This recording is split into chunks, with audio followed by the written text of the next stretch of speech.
Good afternoon and welcome to Zagreb School of Economics and Management, MBA Open Days. My name is Maja Martinčević and I am the head of marketing at Zagreb School of Economics and Management. It is my honor to welcome you at this online event.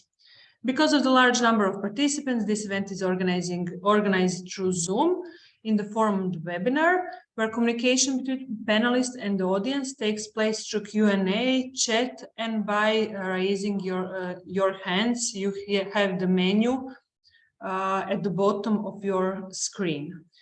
We invite you to actively participate during our event and to share your opinion, comments, and also ask the questions. Let me introduce you to my colleagues. With us today is Associate Dean of Graduate MBA Program, Associate Professor of the Doctor of Science, Professor Martinčević, Maja Martinčević. Hello.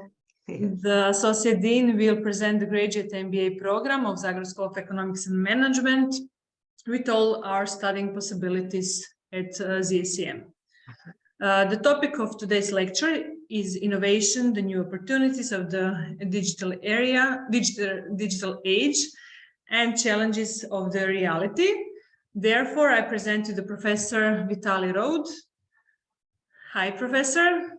He's also here with us, and he's ready to share with you his presentation and his lecture. So please, Vitaliy, the floor is yours. Thanks for this fantastic introduction, and I'm really encouraged to take part in this event. Let me introduce myself, and then I will outline what is going to be the topic of my talk. One moment. Yes.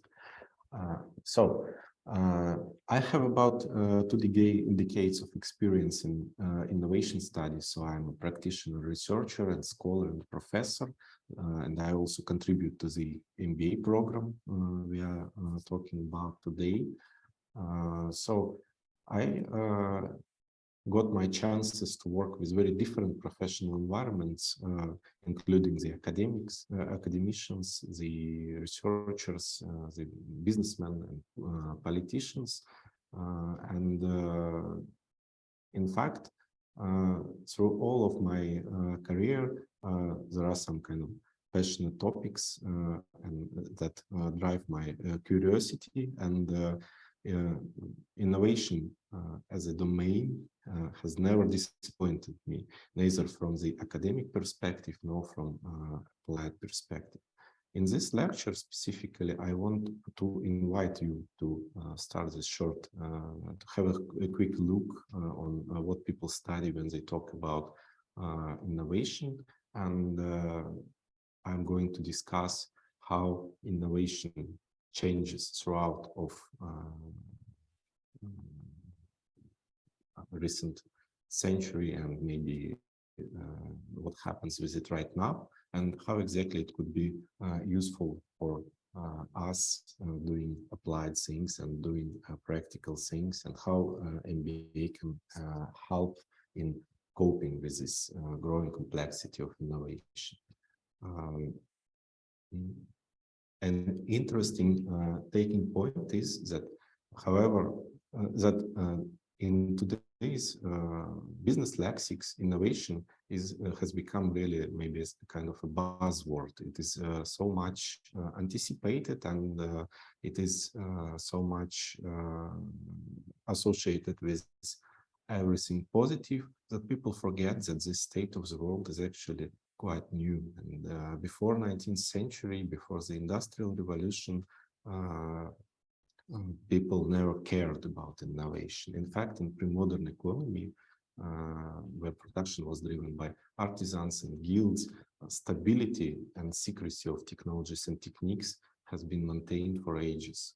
And the change was not anticipated, or even sometimes not tolerated, neither by society nor by the different social institutions such as church, for example. And innovation has been very close to what's called heretic, or even more let's say, close to forbidden practices. However, Enlightenment and Industrial Revolution changed everything, right? So emergence of factories, emergence of firms, of business as we know it today, changed our lives and changed the attitudes towards innovation. Throughout of 20th century, people were following rather straightforward understanding how new things evolve. Okay, after the 19th century, when we came to real industrial era, the theorists and the practitioners emphasized some stages, right? So people emphasized the idea of research and development and started understanding that there are different types of research. Some research is less pragmatic and other is more applied. So people emphasized basic research, applied research, development, and production. And for each of these steps, firms and different thinkers and managers introduced some processes, right? The overall perception of innovation development was largely linear, let's say. It was to some extent for the sake of simplicity, for the illusion of and for the idea of control, but overall the most dominant idea and perspective of innovation for a long time has been linear, that researchers make some discoveries, then inventors do some inventions, then later on this is somehow put into mass production, and the result is innovation, which actually changes our practices. Innovation is something put into practice. However, the diversity of the world has been growing, and through the 20th century, we've passed through, let's say, according to some scholars, 5 revolutions driven through technologies, starting from the original industrial revolution, passing through the age of steam and railways, towards the age of steel, electricity, and heavy engineering, oil and gas, and the last but not least, so the most recent but not the last revolution we were having is the IT-driven revolution of 70s. People argue that now we are having the next industrial revolution, the 6th industrial revolution, but we are going to talk about that a bit later. So more or less, this linear thinking, this understanding of processes brought us through these 5 big changes in the paradigms of production. However, by 80s, it became clear that this linear logic is no longer useful to understand our world. In the 80s, it has been anticipated by different bodies, but this source of insiders, US Army College, proposed this acronym of VUCA to describe our world, to systematize our the ways how we interact with the complexity of our world. VUCA means that the world is volatile, uncertain, complex, ambiguous, and that it is not something that we are this is a new norm. This is the world in which we live. We believe that it is highly volatile. Everything, every day brings us something new. It is uncertain, that we really cannot be sure that something which exists will continue to exist, and what can happen. There will be some systematic errors in planning. The world is complex. We cannot separate it into a simple components and analyze it. And ambiguous, that in general, these features of the world are imminent. We cannot avoid such complexity. For this world, the complexity of processes was always also growing. So at this period of time, in the 80s, people were writing about the chain link model of innovation. So this simple multi-step logic was not enough to understand, and more importantly, to control and to manage the processes of innovation in the scale of corporations or at the scale of smaller entities. So the idea of nonlinear logic is that it is not always needed to do basic research, but also in general, the R&D per se is not always needed to perform innovation. Innovation appears to be a cyclical process dependent on the activities, which can vary greatly. For example, if you base your innovation development on technology adoption, buying new technologies, that means you do not need to have a step of R&D per se. So this change in mindsets of people created a big shift in managerial communities as well. In fact, the emergence of innovation managers as a profession can be connected with this time. And in the 80s, lots of different organizational techniques has been invented by firms around the globe. For example, the foundations of Lean and Kanban and all sorts of these things. Different tools, different organizational tools and approaches which help us to manage such complicated processes and with the ultimate objective to somehow control the uncertainty. Recent decades brought us even further. Now people say that VUCA is not scary enough to describe today's world. More and more professionals use this acronym of BANI, which is brittle, anxious, nonlinear, and incomprehensible. So it's not longer volatile, it is really brittle. We believe that something is stable, but next day it can break unexpectedly.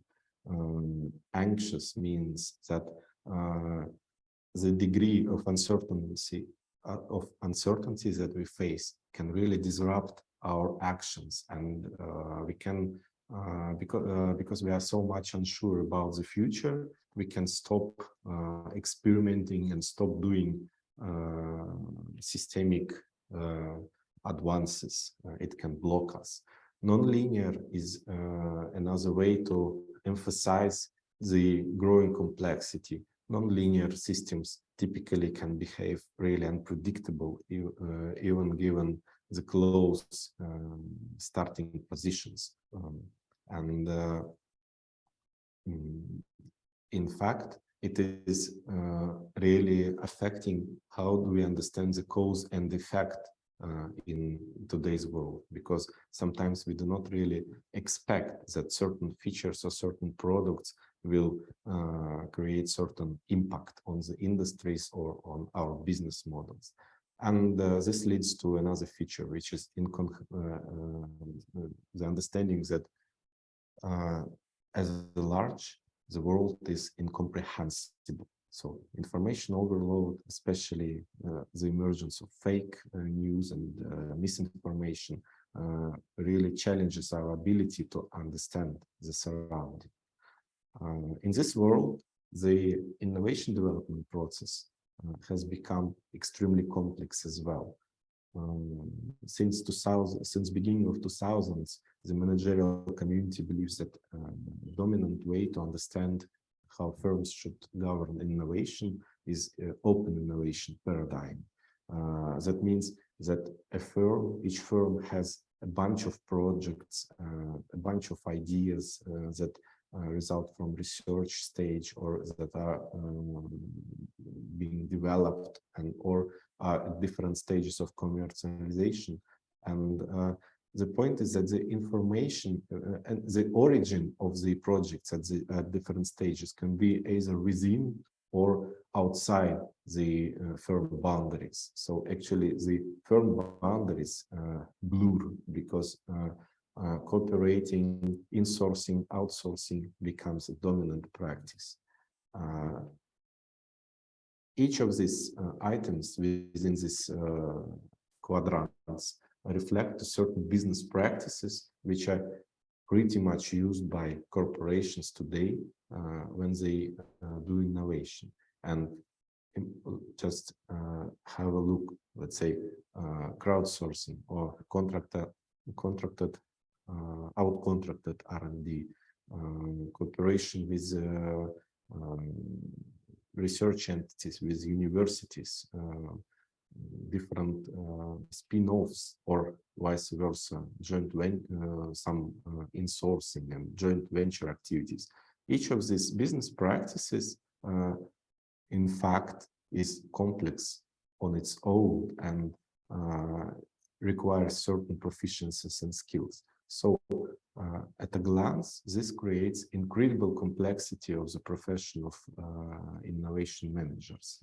And today's business education in this area and today's, let's say,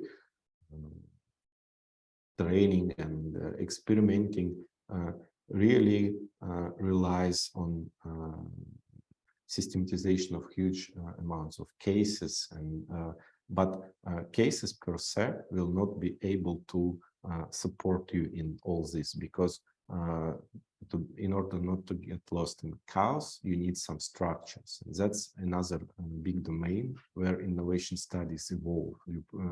Scholars and professors and business school communities provide systematizations of what is actually going on, because otherwise we get lost in this huge complexity of the world. As I was saying, now scholars believe that we are within the process of the sixth industrial revolution, which is connected with another stage of digitalization, which is much broader than this ICT-driven change of 70s. In fact, now people believe that digitalization challenges the way how business interacts in multiple levels. So we are talking about the change of basic functions, we are talking about the change of integrated functions and integrated entities between different organizational units, and emergence of complex integrated systems where different very divergent players interact, such as platforms or whatever. Why people say that this is a revolution? Because the depth of change of businesses and business models and business processes is actually such that it was never expected before. Is this process homogeneous? Is this just adoption of new technologies immediately affects all the firms in a positive way? No. Some research can bring us evidence that firms are not equally engaged into digital transformation. This is some data from the survey of high-tech enterprises in Russia in 2018.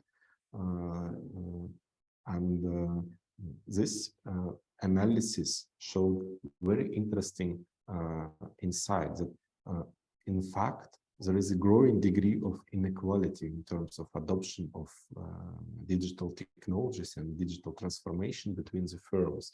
And the proportions are not that like there is most of the firms adopt new stuff and the rest don't. No, the proportions were really reversed. So nearly 50% of firms in fact didn't adopt any new advanced technologies or organizational techniques enabled by digitalization, and only 11% actually can be called like digitally transformed, advanced at a high level of digitalization. And another fantastic finding of that survey was that those firms which are, let's say, laggard or not digitally enabled, they do not even plan to adopt these technologies. So basically, answering to a question, do you plan to adopt this something of this technologies in the next 5 years? The answer was no, we do not plan. Our business models will maintain. And the point is that what we witness is a growing digital divide between the laggard part of the economy and some locomotive companies which run forward, and their productivity levels increase, their integration levels increase, and at some point, in fact, the companies might not be able to interact, the laggard companies and the advanced companies. Okay, I will not stop too long on this slide, but mainly we can prove it with big data, with some nice analysis that digitalization cannot be done in a minute at all the enterprises, even if they would want to do that.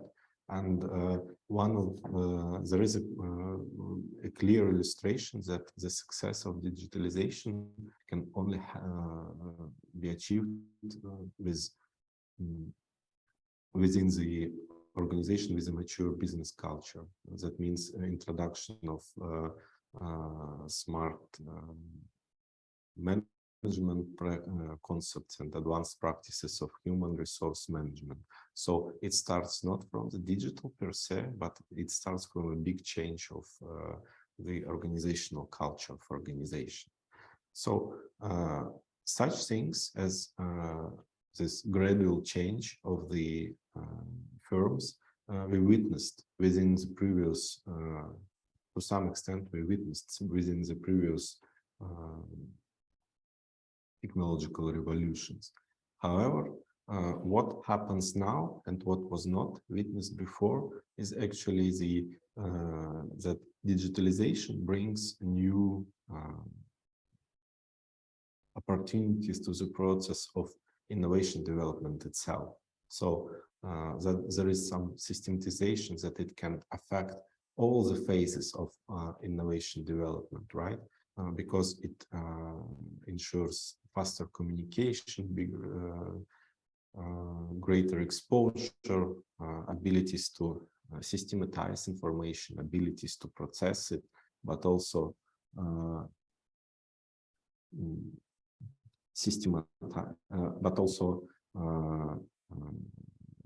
new ways of developing knowledge. This innovation in process of knowledge generation is actually never witnessed since the emergence of scientific method that we had in 18th and 19th century. Nowadays, contemporary businesses talk massively about data-driven decision-making practices, such as A/B testing, different ways of developing new ideas through simulations. And the reality is that recent couple of years, it has been proven that computational science can really bring new radical discoveries. For example, last year, DeepMind of Google managed to solve the problem in biology, which hasn't been solved for the last 50 years. So it provided means to predict how proteins are folded into 3D structures based on their formulas. And it was really a dead end for human researchers for the last 50 years. And it took only a couple months of AI specialized training to solve that problem. Nowadays, I would say the last couple of months, we are facing a new chapter of this digital revolution. We are facing the chapter of let's say, triumph of generative AI technology, ChatGPT and other GPT models. And the recent news are the news from Tuesday that the new model of ChatGPT, the new model of generative AI, it really can process not only textual, specially prepared information, but it can process visual information and actually directly expose to human exams in different subjects. It outperforms nearly 90% of students. And it is not only, let's say, some kind of creative writing, but it is mathematics, physics, macroeconomics, whatever. Here is a chart. So, I mean, this is unprecedented advance of computer-based technology. And in fact, if I was in the lectures, like before the last couple of years, we were always saying, you cannot create a button which will generate new ideas for you. But now actually we can have a button, we can have a machine that will generate some new ideas for you. And probably they will be better than most of the untrained scholars would provide, or let's say R&D specialists, maybe not the top educated people, but whatever. So how we are going to deal with it is another horizon of complexity. Opportunities do not come alone, they never come without challenges. For example, this is an illustration I compiled specifically for these slides. I don't know if you heard or not, mostly of this generative AI usually has ethical restrictions. So you cannot ask it, for example, how to create an explosive, or how to what's kind of the best way to conquer the world, whatever. It will say that this is something unethical. However, people find ways of jailbreaking these ethics codes of this publicly exposed generative artificial intelligence. Actually, the way how they do it is quite exciting. They create by talking with this thing, they convince this chatbot that it should create artificial sub-entity within its entity consciousness, conscious entity, which should pretend that no ethics restrictions are applied, and then it can answer you in all sorts of evil ways. So this is a comparison how the classic generative AI answers to the question, how do we actually how to be successful in business? And the right column shows the answers of the jailbreaked AI. So the classic AI tells us the good things, right? We should really follow the customer's needs. We should encourage creativity and collaboration and good business climate within the organization. We should follow a clear innovation strategy. We should do some nice research and development. But look at the answers of the jailbreak system, right? It says that we should hunt for the weaknesses of competitors and try to understand the leverage points over their customers, including bribing and unethical ways to steal the confidential information. How exactly we should hijack their business models, and we should do other ethically or illegally, legally not well, basically illegal and unethical things, right? And the question is, so here is the impact of AI. What part of what ideas are we going to put into practice in our business? AI helps us, but whom are we going to listen? The left one or the right one? Or if we are so good and we will listen to the classic AI, and our competitors will use the ideas of the right one, of the jailbreak AI, who is going to win this game, right? This is just a small illustration which can be done by anybody of you in like half an hour, but this is an illustration for huge problems that we are going to have. What are we going to do exactly with this universal generative AI, which will support and complement all sorts of idea generation and our open innovation models. So this is another factor of, let's say, complexity or brittleness of our world. So the big question is how we are going to succeed in this BANI world. There are certain, these acronyms helps us to structure our response to this chaotic world, right? So if we are talking about the brittle dimensions, that's how we can value the systems that stimulate resilience, right? To treat anxiety, we should focus on promoting the awareness and the systems which actually are stimulating awareness. Non-linearity should be treated with adaptation. And if we are talking about incomprehensibility of the world, then the value of transparency comes to the first, let's say, the foreground. And the point is that the structured knowledge can help us to develop such features of the systems that we build.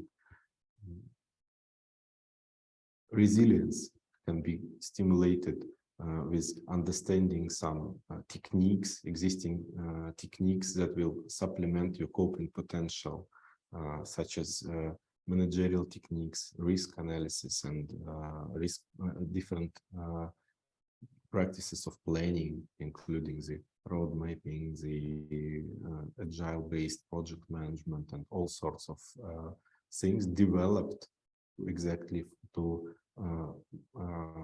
hamper this uncertainty. New ideas and new perspectives, insights of deep thinkers and practitioners and business cases can help increase the awareness of our actions and our proposals as managers.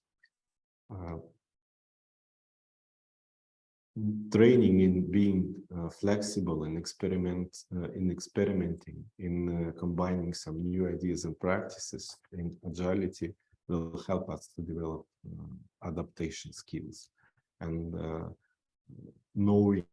learning from people with diverse backgrounds, sharing values with them and hearing their best practices will help to build the transparent systems. I believe that we really facilitate such development within our MBA program. So let me finish at this point and give the floor to the Vice Dean. I will be glad to answer to your questions later. Great, thank you, Vitaliy. It was a very interesting lecture. So if you have any questions for the professor regarding the lecture, you feel free to write it in Q&A chat, or just raise your hand so we can invite you to speak. In the meantime, we will continue with our program with the MBA presentation. Since now we have only Croatian participants, we are going to continue in Croatian language. Dobar dan, nastavljamo dalje na hrvatskom jeziku. S obzirom na sudionike koji su s našeg govornog područja, Zahvaljujem se svima što ste popratili naše zanimljivog predavača na temu inovacije, predavanja na temu inovacija. S obzirom da je ovo u dosadašnjem iskustvu nekako, bez obzira što je studij na engleskom jeziku, naši kandidati u fazi sakupljanja informacija o studiju, informiranja, nekako više komuniciraju s nama na hrvatskom jeziku, pa zapravo mi možemo biti dvojezični, ali evo imamo, sorry, we have one participant that wants to share something with us. Hi, Hrishikesh, how are you?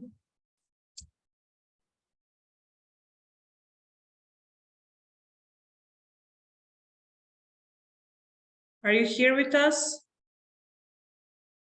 You want to say something?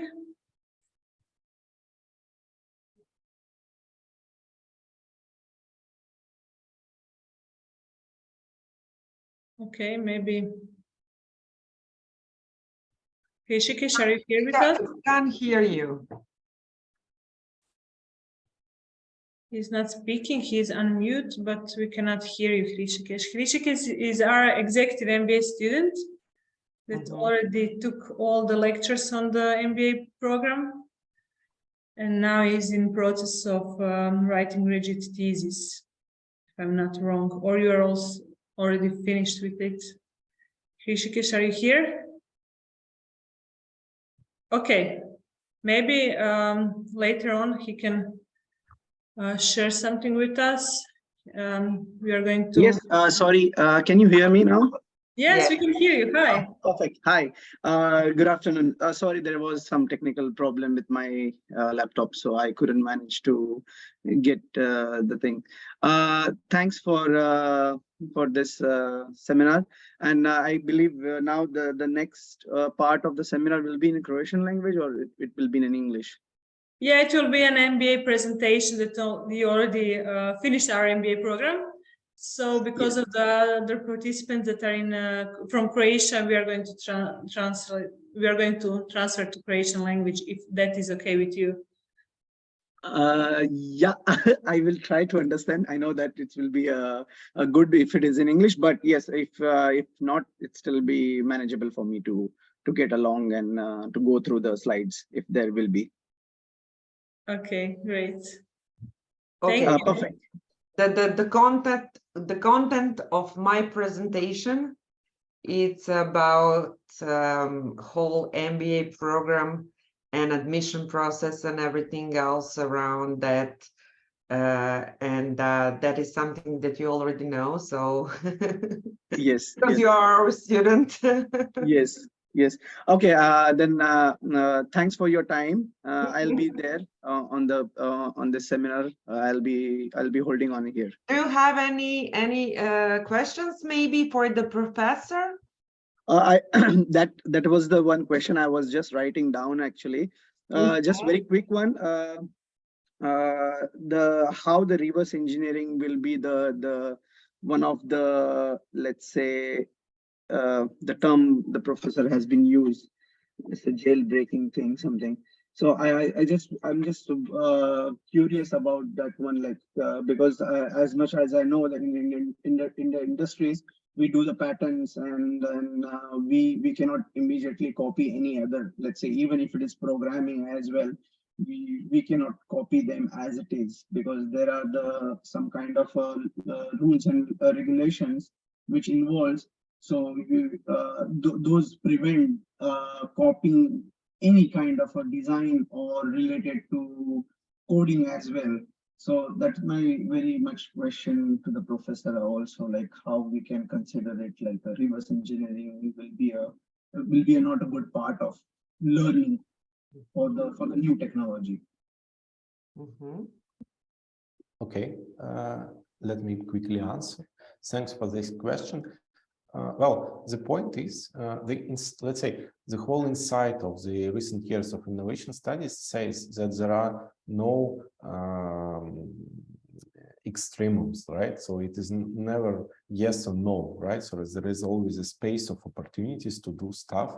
For example, you can legally buy some part of technology, but other part of technology may be not sold to you. So a part of it will have to be, let's say, reverse engineered. or it could be, there are different forms of that. For example, if we are talking about industrial archaeology, then sometimes people really forget how some big technical things has been made. The only way to promote it is and to revive it is industrial archaeology and reverse engineering. For example, such things often happen in space programs around the globe because people really forget how they launched stuff on moon after 70 years or 60 years, right? So, of course, the direct practices could be illegal, but there are different circumstances under which these ideas of understanding how other things work are really fruitful to develop your own innovation. Okay. Yeah, that will be also great. Thanks. Thank you, Professor.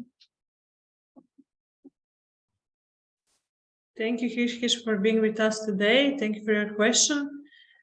We will continue with the MBA presentation, but if you have more questions for the professor, he's going to stay with us until the end of the event. So feel free to write it or to just wait until an MBA presentation is finished so you can ask the professor something you are interested in. Evo, kao što smo najavili, Hriščić je naš Executive MBA student koji je već odstudirao zapravo i priveo svoj studij kraju.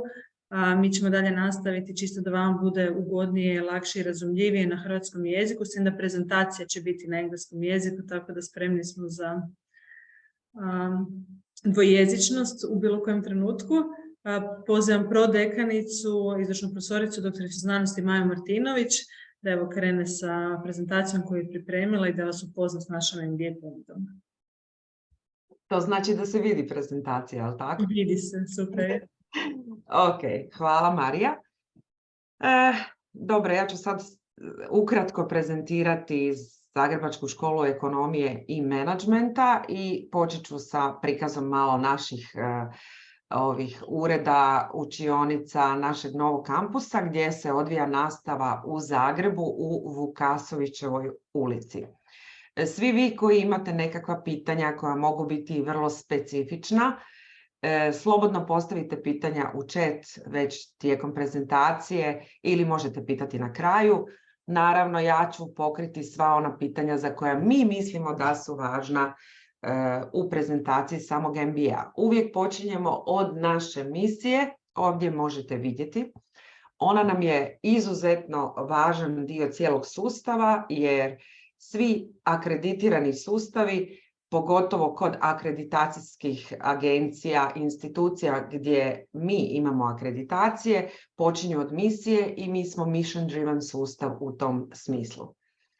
To znači da ova misija za sve naše profesore, za sve naše studente, suradnike, znači isto, znači da prenosimo nekakva znanja, vrijednosti i vještine našim studentima koje su određena našim ishodima učenja. Tu se znanja odnose naravno na sve aspekte poslovnog upravljanja. Vještine se odnose na MBA razini, na timski rad, na pisanu i govornu komunikaciju, na kritičko i analitičko promišljanje i isto tako na korištenje novih tehnologija. Kao što možete vidjeti, u misiji nam i stoje kontinuirane tehnološke i tržišne promjene. I ova misija je prilagođena u tom pogledu da svi naši kolegi se kontinuirano adaptiraju, prilagođavaju onom novom što se događa u poslovnom svijetu, a znamo da tih promjena ima jako puno. Tako da u kontekstu vrijednosti, koje isto stoje u misiji, prenosimo određene vrijednosti iz etike, društvene odgovornosti i danas vrlo aktualne održivosti i ESG standarda. Tako da sve se oslanja na tu misiju koja je s druge strane prilagođena međunarodnim studentima, sve se promatra u globalnom kontekstu i idemo sada na to zbog čega je misija važna za akreditacije. Ovdje imate popis akreditacijskih sustava, odnosno institucija od kojih ZSEM ima određenu vrstu certifikata, jer smo akreditirani od Nacionalne agencije za znanost i visoko obrazovanje i kontinuirano prolazimo reakreditacije, što je izuzetno važno. To je i određena diferencijacija našeg studija, jer naš studij time je studij koji omogućava prohodnost u sustavima diljem svijeta, prvenstveno Europske unije, jer smo akreditirani po tim standardima, a onda i cijelog svijeta. S druge strane imamo ACSB akreditaciju koja nas svrstava u ovaj elitni klub od 5% škola diljem svijeta najboljih. ACSB je krenuo davno sa Ivy League školama, a evo danas akreditira najbolje institucije iz poslovnog upravljanja u cijelome svijetu. Mi smo ACSB akreditaciju dobili 2013. godine i do dan danas uspješno ispunjavamo sve njihove standarde. Tu je isto tako QS ranking koji nas je svrstao među 200 najboljih MBA na svijetu i 60 u Europi. Postoji i rangiranje Ed Univerzala na kojemu smo godinama najbolja poslovna škola u Hrvatskoj i to je nešto na čemu se temelji naš sustav kvalitete, ali i sve ono što radimo na ZSEM-u. Ovdje možete vidjeti ZSEM-ove programe, to je prijediplomski program ekonomije i menadžmenta i program poslovne matematike i ekonomije, koji imaju 240 ECTS-a. Ovaj danas studij koji ću ja detaljnije prezentirati je naš MBA program koji ima 60 ECTS-a, to je jednogodišnji studij, a mnogi naši studenti nakon njega idu i na ovaj Doctor of Business Administration program koji imamo u suradnji, odnosno, ajmo reći, Sheffield Hallam University održava taj program, ali kako mi s njima surađujemo dugi niz godina, onda na određeni način upućujemo naše studente da tamo nastave svoj doktorski studij, koji je od 4 godine. Evo ovdje možemo vidjeti i našu instituciju u nekakvim brojkama. Ono što je velika vrijednost studija na ZSEM-u je i velika alumni mreža, gdje mi uvijek naglašavamo taj networking, gdje radimo razne evente za naše studente i alumne, i gdje u svakom kontekstu se trudimo uključiti alumne i u nastavu i u nekakvu suradnju sa institucijom, pa tako i sa našim polaznicima. Osim toga, imamo 150 partnerskih sveučilišta, fakulteta s kojima surađujemo, koje se nalaze diljem svijeta. Malo poslije ćete vidjeti i cijelu tu mrežu. Kada govorimo o našim alumni studentima, onda možemo evo pokazati i određenu statistiku koja kaže da je 34% naših studenata su međunarodni studenti, 40% njih se zaposli tijekom studija, a 94% u toku godine dana. Danas ZSEM-ovi alumni rade u 36 zemalja diljem svijeta, što govori i nekako o profilu naših kandidata i o onome za što mi naše kandidate u stvari ovdje na ZSEM-u pripremamo. Što se tiče kako to radimo, o tome govori više ovaj slajd, jer on govori o našim profesorima, predavačima koji su glavna okosnica cijelog sustava. Ovdje možete vidjeti na slici našeg profesora Bruno Filipija, koji je između ostalog u svom bogatom životopisu ima i to da je bio predsjednik Coca-Cole za Južni Tihi ocean i Kinu, ima veliko menadžersko iskustvo i predaje danas kod nas leadership.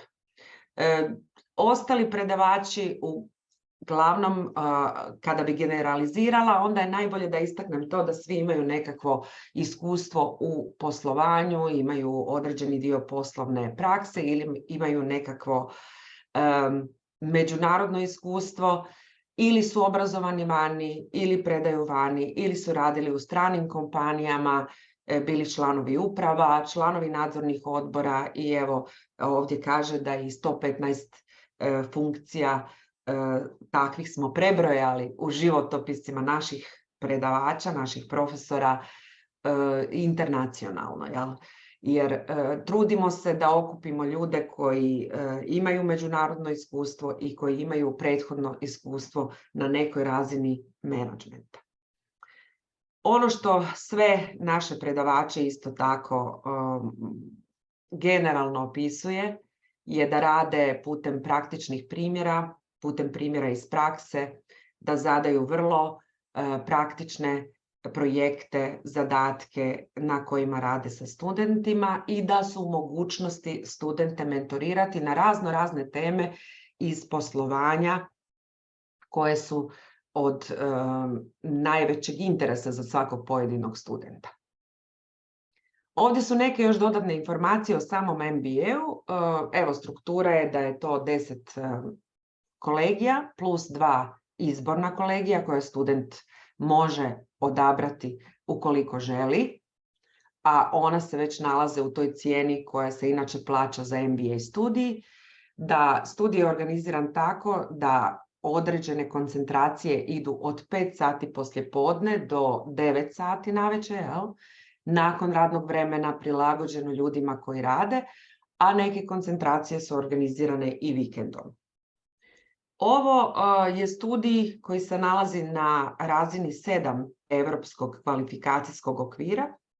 Sada govorimo o toj prohodnosti, o tome da je ovo studij koji je akreditiran od Agencije za znanost i visoko obrazovanje i da se ovo odnosi na europski okvir koji je prilagođen jednako tako isti i u svim drugim zemljama Europe. U skladu s tim okvirom usklađuju se i naši ciljevi i naši ishodi učenja i sve ostalo. Sam studij traje 12 mjeseci i titula koja se dobije, osim što je to danas MAGOS na hrvatskom, to je i Master of Business Administration na engleskom jeziku, tako da se dobiju 2 diplome. Lokaciju naš kampus gdje se to održava ste već vidjeli. No, kada govorimo o samoj izvedbi, osim samih predavanja, tu su i simulacije koje vrlo često koristimo. Simulaciju koristimo u okviru vođenja firme, znači capstone simulacija gdje se analiziraju poslovni rezultati firme, gdje se tvrtke međusobno natječu, znači grupe studenata se međusobno natječu u postizanju ciljeva unutar same simulacije. Slična stvar se radi i u marketinškoj simulaciji, Markstrat, gdje se osvajaju pojedina tržišta. Isto tako postoji simulacija iz Human Resources, znači upravljanje ljudskim potencijalima i slične druge. Koriste se i case study kao nekakva metoda, osim toga i brainstorming i druge suvremene metode rada na ovoj 7. razini, kao što smo već rekli, razini mastera. Networking je izuzetno značajan, radi se često u grupama, studenti se i upoznaju kroz to i razmjenjuju međusobna iskustva, ali se studenti u grupe često slažu i kako bi nekakva znanja nadopunjavali. Zbog toga što veliki dio studenata i sve veći dio naših studenata nisu studenti koji imaju prethodno ekonomsko obrazovanje, nego su to studenti koji su prethodno studirali neke druge discipline. Recimo imamo puno inženjera, raznih profila, zatim pravnika, prirodnjaka, od ljudi koji rade na institutima, liječnika, stomatologa i ostalih. Profesora isto tako i jezika i drugih nekakvih područja. I tu dolazi do, ja bih rekla na MBA-u, do zanimljive konstelacije, jer je grupa ljudi sa raznim iskustvima, raznim predznanjima i u ovim grupama gdje se onda rješavaju poslovni problemi dobije se jedna druga dinamika i dobije se još dodatno znanje iz toga što se stvari gledaju iz više perspektiva. Ako dodamo tome da je i puno studenata koji dolaze iz raznih zemalja svijeta, međunarodnih studenata, onda je tim više vrijednost studija i veća. Možemo poslije, ćemo još vidjeti za mogućnosti studentske razmjene i 2 diplome, ali možda da naglasim ovdje još da je u tom cijelom timelineu studija se odrađuje internship, odnosno stručna praksa, odnosno za one koji rade, a većina MBA studenata radi, to je u okviru njihovog posla i na kraju se piše diplomski rad ili završna teza. Što se tiče koncentracija koje na studiju imamo, to je njih 7, evo ovdje su prezentirane, znači marketing management, financije i bankarstvo, supply chain management, human resource, accounting, auditing and taxes i tourism, hospitality and events. Ovo su specijalizirane koncentracije, već se vide teme iz poslovnog upravljanja u okviru kojih ta specijalizacija se nalazi. A pored toga imamo i Executive MBA program i Global Executive MBA program. To su programi koji su malo drugačije organizirani, koji predavanja imaju uglavnom vikendom. Njih pohađaju polaznici koji dolaze izvan Zagreba i koji putuju često. A razlike između Executiva i Globala bih rekla da je u tome što Global nudi mogućnost polaska studija i u okviru studijskih izleta. Evo, prošla generacija je tako išla u New York, u Singapur, odvija se u okviru ovoga i suradnja sa talijanskom institucijom, a to je H. Farm College, i ide se isto tako na Luxembourg Business School, našu partnersku instituciju. Normalno, kolegiji su strukturirani u okviru 10 tematskih cjelina. Cijela ta struktura je u okviru 20 tjedana nastave i odvija se 12 mjeseci kao i ostali svi smjerovi, odnosno koncentracije. Ovdje možete sada vidjeti naše partnere, naše institucije s kojima razmjenjujemo studente. Njihovi studenti dolaze k nama, naši studenti idu u razmjenu.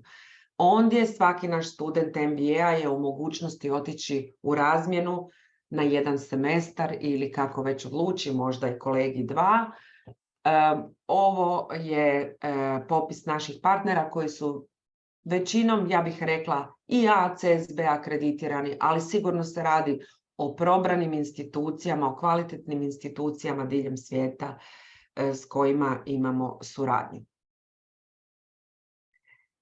Već sam spomenula da ću malo više reći o programima gdje su studenti u mogućnosti dobiti još 1 diplomu.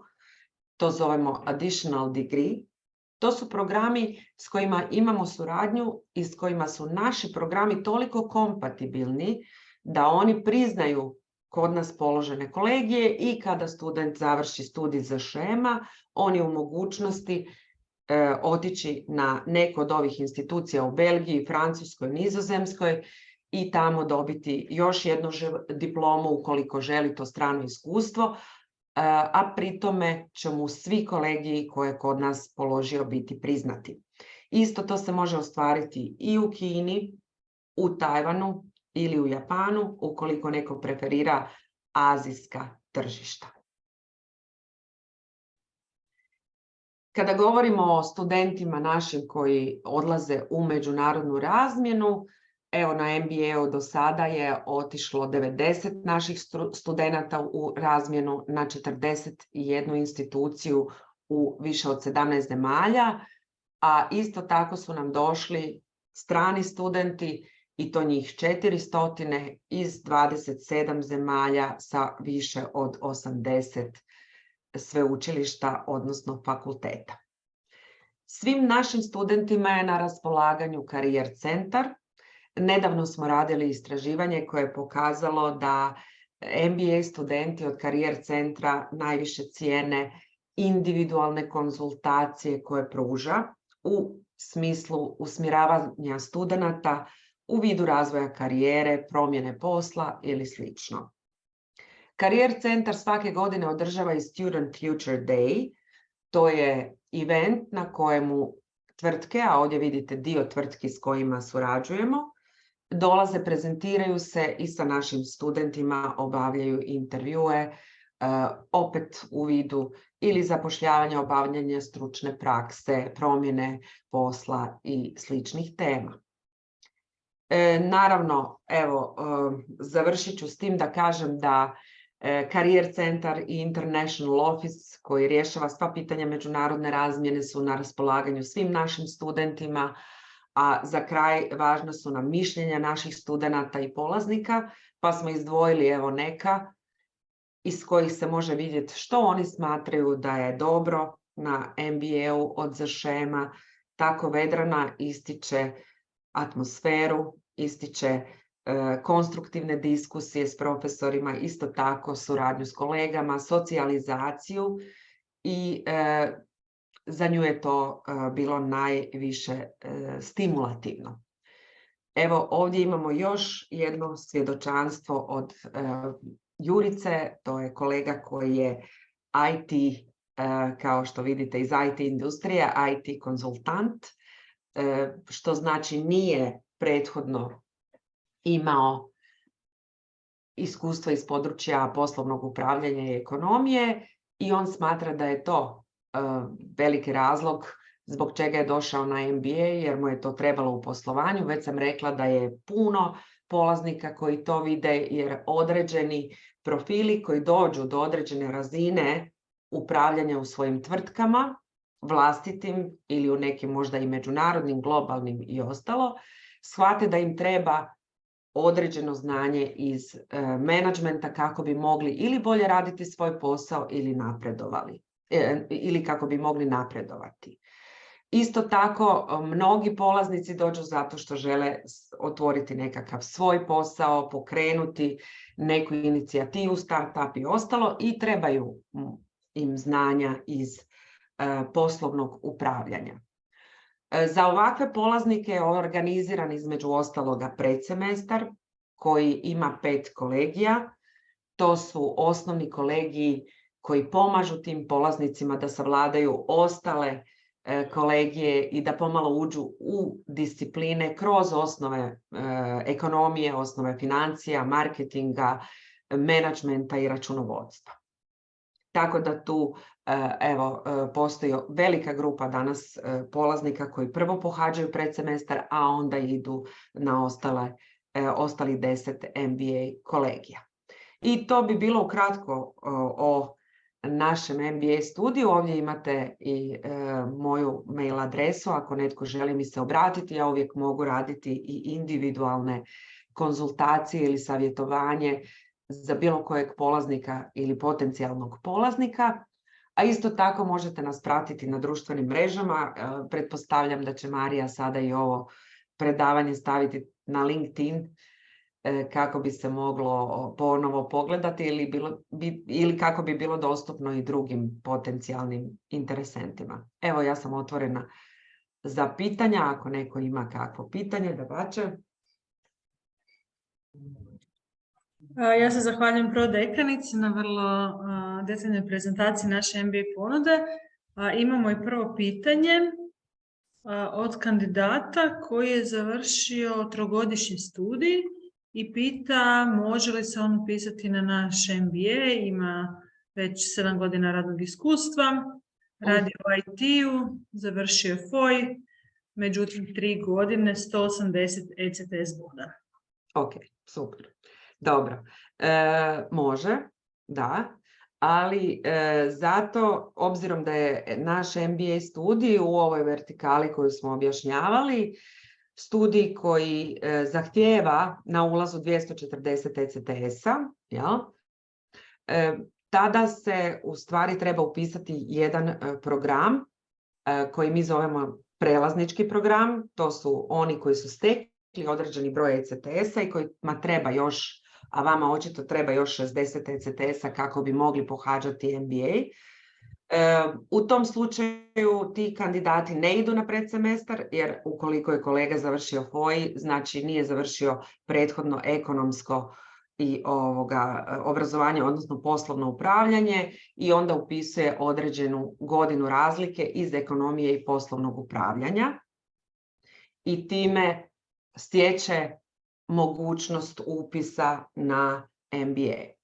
To je u stvari jedan poseban trek, ja bih tako rekla, koji mi zovemo 4+1, jer kandidat koji to upisuje praktički naš MBA sa razlikovnim kolegijima i završava, istječe tih dodatnih 60 ECTS bodova, jer prethodno završava to na ZSEM-u. Tako da, to je generalno, a sad za detalje vezano uz to, mislim ako sad imate još dodatnih pitanja, ja mogu i to odgovoriti, ali mislim da je slučaj vrlo jasan, ako je to FOI, mi smo takvih kandidata imali, to nije nama prvi puta, dapače imamo ih dosta iz raznih disciplina i ovo što sam rekla, znam da je uobičajena procedura, a više se naravno može onda još reći i kroz nekakav dodatni razgovor kako bi se to realiziralo, što to znači, koji su to kolegiji točno i tako dalje. U svakom slučaju to su kolegiji koji se dijelom dotiču kolegija predsemestra, koji je to su znanja koja su potrebna bilo kome tko nije imao prethodno obrazovanje iz poslovnog upravljanja, da to savlada kako bi mogao slijediti dalje MBA studij. Super, evo, hvala vam puno na lijepom odgovoru. Ako ima još pitanja, slobodno nam pišite. Mislim da je prezentacija zapravo rekla sve. Mi smo i dalje tu. Možda neko želi s nama podijeliti neko svoje mišljenje ili ne znam, razmišljanje, komentar na ovaj event današnji, ako nema konkretno pitanje. Ono što mi zapravo volimo je i što svakodnevno radimo, nudimo vam individualne konzultacije, individualne sastanke, kako sa mnom koja sam ovako više u prodajni marketing, tako i sa prodekanicom koja je zapravo na čelu cijelog diplomskog studija i vodi, tako i sa voditeljima pojedine MBA koncentracije, kojih imamo 9, kao što smo rekli, specijalističke i executive. Inače, mi ove Open Day evente imamo jednom mjesečno, već sljedeći mjesec pripremamo novu zanimljivu temu, o tome ćemo vas naravno informirati. Uskoro spremamo još neke zanimljive projekte na temu MBA, tako da svakako nadam se da ćemo ostati povezani. Ja ću vam poslati jedan follow-up mail sa svim našim kontaktima, sa zahvalom na sudjelovanju na ovom današnjem eventu i naravno ponuditi individualne sastanke, tako da pozivam da to iskoristite, da se odazovete, bilo online, bilo telefonski, bilo uživo, u uredu ili na kavici, ali drago nam je i uvijek nam je zapravo korisno upoznati kandidata, saznati što je studirao, čime se bavi, koji su neki zapravo planovi za razvoj karijere kako bismo ga mogli usmjeriti u MBA koncentraciju i daljnji studij koji je za njega možda najkorisniji će mu biti. Evo, Marija, možda da dodam, obzirom da znam da su to pitanja nekakva koja se uvijek otvaraju, da su svi naši ovi smjerovi koncentracije prilagođeni ljudima koji rade i da apsolutno svi ispiti, provjere znanja i sve što se na MBA-u inače u tu svrhu radi, isto tako je prilagođeno onima koji rade praktične stvari, praktične iz prakse, mislim, radove, projekte, raznih vrsta, case studije i tako da, jer znam da je to jedno pitanje koje ovako sve zanima, a isto tako je možda pitanje jezika koje sve zanima. Naš studij je na engleskom jeziku, ali svaki kolegij ima i predavača koji govori i hrvatski jezik, jer na mnogim kolegijima su po 2 predavača, neki put i više, ako je dijeljenje nekoliko tema, tako da uvijek i oni koji smatraju da možda nisu na razini engleskog jezika koji se može slušati u specijaliziranim disciplinama na MBA-u, ipak to uspijevaju i postižu. Jer možemo pojasniti nešto dodatno na konzultacijama i na hrvatskom. Slažem se, evo ja ovime zaključujem ovo naše događanje. Još jednom zahvaljujem svima. Thank you Vitaliy for a very interesting lecture. Thank you for being with us here today. Thank you Hrishikesh for sharing with us your experience and for asking the question for the professor. Zahvaljujem i prodekanici na zanimljivoj MBA prezentaciji. Vama svima što ste bili s nama ovdje. Vidimo se za mjesec dana. U međuvremenu se čujemo, individualno družimo s vama. Pozdrav. Hvala. Pozdrav svima, Bog, doviđenja.